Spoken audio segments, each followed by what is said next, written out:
ജീവിക്കുമ്പോൾ ശരിക്കൊന്നും തിന്നൂല കുടിക്കൂല, അങ്ങനെ കുറെ സംഭവങ്ങൾ അങ്ങനെയുണ്ട്.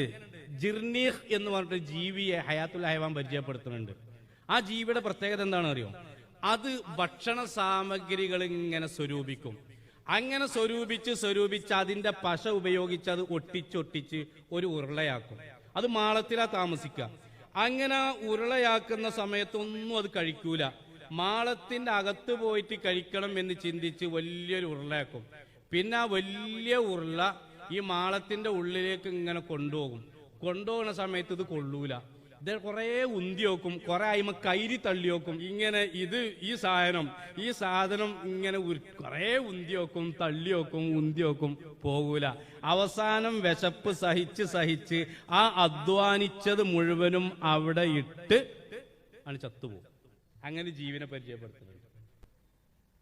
ഇങ്ങനെയാണ് കുറെ ആൾക്കാർ ജീവിതത്തിൽ ഊണൂല, ഉറക്കൂല, നിസ്കാരമില്ല, ഓത്തൂല, ഒരു പരിപാടിയില്ല, ഉണ്ടാക്കന്നെ.